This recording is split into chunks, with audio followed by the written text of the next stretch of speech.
नमस्कार। राजस्थान लोक सेवा आयोग द्वारा पिछले दिनों उप निरीक्षक पुलिस की भर्ती हेतु लिखित परीक्षा आयोजित की गई। इस परीक्षा में एमसीक्यू पैटर्न पर प्रश्न आए थे। जो जीके वाला पेपर है वो बहुत महत्वपूर्ण है, क्योंकि आरएएस के जो प्रश्न हैं और आरएएस का जो सिलेबस है उसके आसपास यह उप निरीक्षक की भर्ती वाला जो पेपर है वो बैठता है।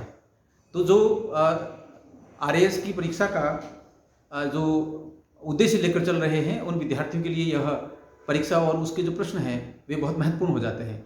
आइए हम इस परीक्षा के जो जीके का पेपर है उसके बारे में बात करते हैं। पहले चरण में हम 1 से लगाकर 25 तक के प्रश्नों को सॉल्व करेंगे, उसके आगे पीछे की बात करेंगे, पूरे इकोसिस्टम की बात करेंगे और संभावित प्रश्न क्या हैं उसकी भी बात करेंगे। पहला प्रश्न है, संगठन जिसने युवा एवं कोविड-19 रिपोर्ट प्रकाशित की जो नौकरियों, शिक्षा इत्यादि पर कोविड-19 के प्रभाव का परीक्षण करती है। इसमें आईएलओ सही उत्तर है। आईएलओ का मतलब होता है इंटरनेशनल लॉ ऑर्गेनाइजेशन। तो जो अंतर्राष्ट्रीय श्रम संगठन है उसकी स्थापना 1999 में हुई थी, 1919 में हुई थी और 1919 से 2019 तक पूरे 100 साल हो जाते हैं। तो इस प्रकार से ये जो रिपोर्ट है उस रिपोर्ट का नाम है youth and covid impact on jobs, education, rights and mental health wellbeing. यह रिपोर्ट पिछले दिनों जारी हुई है और एक महत्वपूर्ण ये कि जो अंतर्राष्ट्रीय श्रम संगठन है उसकी स्थापना का जो श्रेय जाता है वो वर्साई संधि जो प्रथम विश्व युद्ध के बाद हुई थी उसको जाता है। ये बिंदु आपके लिए बड़े महत्वपूर्ण हैं। नंबर 2, संस्थान जिसके साथ राजस्थान सरकार ने सड़क सुरक्षा की एक नवीन पद्धति को लागू करने के लिए गठजोड़ किया है वह है आईआईटी मद्रास। आईआईटी मद्रास के साथ राजस्थान सरकार के परिवहन विभाग ने पिछले दिनों एमओयू किया है और आईरेड सहित कई महत्वपूर्ण स्टेप्स लिए हैं और राजस्थान में तमिलनाडु मॉडल के आधार पर सड़क दुर्घटनाओं को कम करने के लिए प्रयास किए जा रहे हैं, क्योंकि जो तमिलनाडु है वो पूरे भारत में सड़क दुर्घटना को कम करने के लिए एक मॉडल स्टेट है। और पिछले सालों में राजस्थान की जो टीम है उन्होंने तमिलनाडु का विजिट किया था और अब आईआईटी मद्रास ने राजस्थान सरकार के साथ कोलैबोरेशन करके काम शुरू कर दिए हैं। तो दूसरे प्रश्न का जो सही उत्तर होगा वह है आईआईटी मद्रास। नंबर 3 है, निम्न में से किसने जुलाई 2021 में वर्जिन गैलेक्टिक के माध्यम से अंतरिक्ष यात्रा की? तो इसका जो उत्तर है वो है शिरीषा बांदला। शिरीषा बांदला जो है एक बालिका है जो भारतीय मूल की है। ये गुंटूर डिस्ट्रिक्ट आंध्र प्रदेश की इनका जन्म हुआ है और अभी जो इंडियन अमेरिकन सिटीजनशिप है वो उन्होंने लिया है और 7वां महीना जो 11 जुलाई 2021 है उसमें इन्होंने जो गिरीशा बांदला है उन्होंने अंतरिक्ष की यात्रा की है। एक प्राइवेट स्पेस कंपनी है उसमें ये गए हैं। उसमें कुल 6 लोग थे। लेकिन ये जो गिरीशा है उसका एक सपना है कि जो अद्भुत है उससे बेहतर कुछ हो सकता है क्या, उसकी तलाश करना है। तो इसका जो उत्तर है आपका गिरीशा बांदला है। और अगला जो प्रश्न है, कौन सी फंगस ब्लैक फंगस रोग का कारण होती है? इसका लाइकोपोडियम इस तरह की कुछ चीजें लिखी हुई है, वास्तव में यह म्यूकर है। म्यूकर मीन्स ये हुआ कि म्यूक्योर माइकोसिस नाम का एक ब्लैक फंगस है, उसको वेल नोन जो है ब्लैक फंगस के रूप में जानते हैं, उसकी वजह से यह रोग होता है। और यह मिट्टी, प्लांट्स और जो खाद है, इसके अलावा जो सड़े हुए फ्रूट हैं, वेजिटेबल्स है, उसके माध्यम से भी होती है। और यह नाक और उससे जुड़ी हुई उसमें भी इसका असर है वो देखे गए हैं। नंबर 4 प्रश्न ये हुआ, कोवैक्सीन वैक्सीन निर्मित है, मीन्स ये जो कोवैक्सीन का जो टीका है कोरोना का वो किससे निर्मित है? जो सही उत्तर है वह है नंबर 3, निष्क्रिय एवं मृत सार्स कोवी-2 द्वारा। यह वैसा ही है जैसा कि पोलियो का जो टीका बना था वैसे ही। प्रश्न नंबर 6 है, टोक्यो ओलंपिक 2020 में राजस्थान के कितने खिलाड़ियों ने भारत का प्रतिनिधित्व किया था? बड़ा कीमती प्रश्न है। आने वाली परीक्षाओं में ओलंपिक महत्वपूर्ण रहेगा, ये बात तो सही है। और राजस्थान से कनेक्शन हो गया कि कितने विद्यार्थियों ने इसमें जो स्पोर्ट्समैन है उन्होंने भाग लिया है। तो 4 जो प्लेयर्स हैं उन्होंने भाग लिया है। उसमें से एक एथलीट है भावना जाट जो राजसमंद से है, 20 किलोमीटर रेस वॉकिंग में है इसके अलावा शूटिंग में 2 हैं, दिव्यांश सिंह पंवार जयपुर से, अपूर्वी चंदेला जयपुर से। इसके अलावा रोइंग में है अर्जुन लाल जाट जो जयपुर से। ये 4 जो प्लेयर हैं उन्होंने ओलंपिक, जो टोक्यो ओलंपिक है उसमें राजस्थान का प्रतिनिधित्व किया है। प्रश्न नंबर 7 है, भारत सरकार द्वारा जुलाई 2021 में प्रदान की गई ऑनलाइन रैंकिंग में राजस्थान का कौन सा शहर राजस्थान के स्मार्ट शहरों के शीर्ष स्थान पर रहा? तो वह रहा है उदयपुर। ये याद रखना है कि राजस्थान के 4 शहरों में स्मार्ट सिटी प्रोजेक्ट चल रहे हैं। नंबर 1 उदयपुर है जो 5वीं रैंक पर आया था, कोटा नंबर 10 पे था, अजमेर 22वें नंबर पे था और जयपुर 28वें नंबर पे। इस प्रकार से ये 4 जो जिले हैं, जो शहर हैं, जिले नहीं शहरों में स्मार्ट सिटी प्रोजेक्ट चल रहे हैं। प्रश्न नंबर 7 है, श्री नारायण राणे जो जुलाई 2021 में MSME मंत्रालय का कार्यभार संभाला है, यह MSME का तात्पर्य क्या? लेकिन इसका जो उत्तर है वह है micro small and medium enterprises. और ये जो मंत्रालय है इसका गठन 9 मई 2007 को किया गया था। इसी तरह से प्रश्न नंबर 9 है, 30 जनवरी 2021 को आयुष्मान भारत तो महात्मा गांधी राजस्थान स्वास्थ्य बीमा योजना की सूची में किन स्वास्थ्य जटिलताओं को जोड़ा गया है? ये अपने आप में एक बड़ा प्यारा प्रश्न है जिसमें कोविड-19 का उपचार और हीमोडायलिसिस इसमें जोड़ा गया है। हीमोडायलिसिस अर्थात इसमें जो नंबर 2 पे है वह सही है। नंबर 10 पे है ब्रिक्स, एक अंतर्राष्ट्रीय संगठन है और ब्रिक्स के जो 5 अक्षर हैं, 5 अक्षर का अलग अलग देशों के नाम पर यह बना हुआ है। बी का मतलब होता है ब्राजील, आर का मतलब रसिया, आई का मतलब इंडिया, सी का मतलब चाइना और एस का मतलब साउथ अफ्रीका।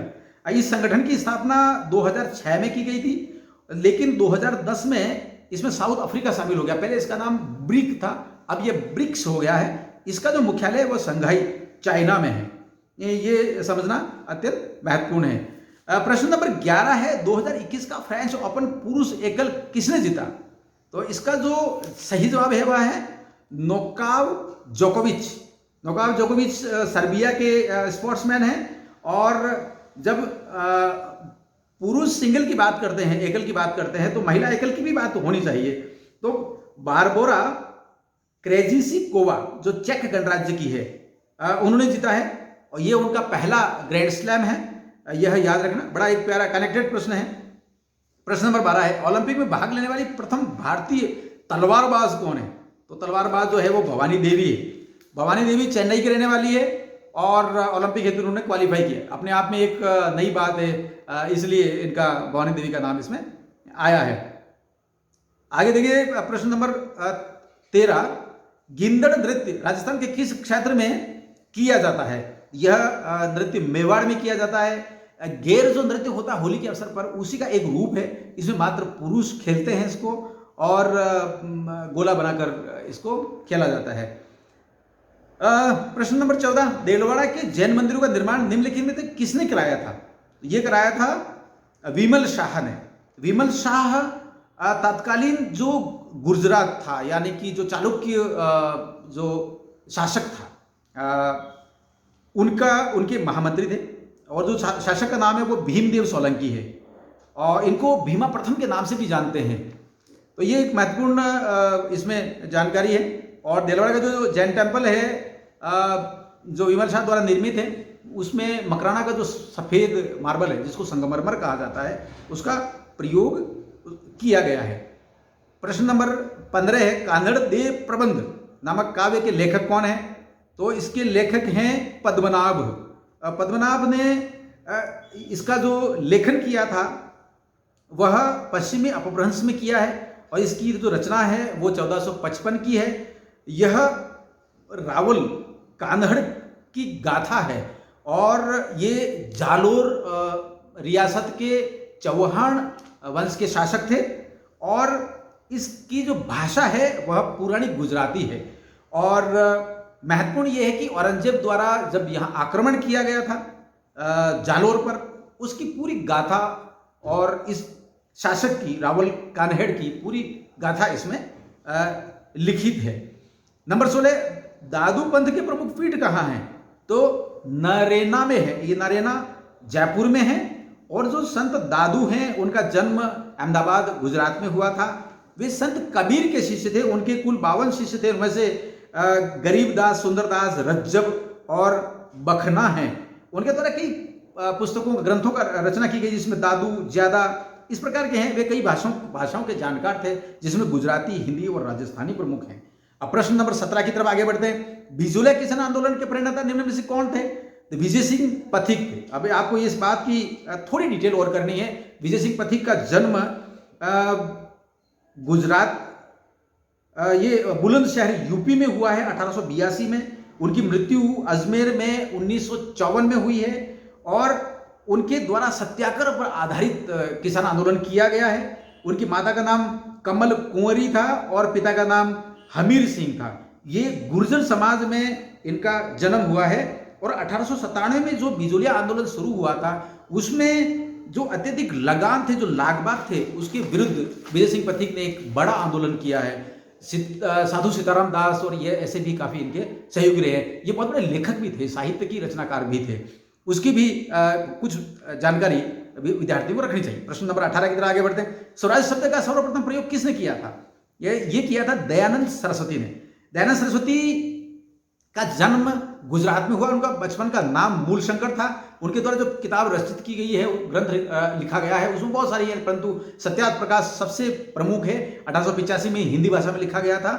उनके जो नारे हैं, उसमें सबसे बड़ा जो नारा है वह वेदों की तरफ लौटो और स्वराज का उन्होंने नारा दिया है। जो पाखंड है और जो दूसरी बातें हैं, जो दिखावटी हैं, उनकी उन्होंने आलोचना की है। शुद्धि आंदोलन की भी उन्होंने बात कही है।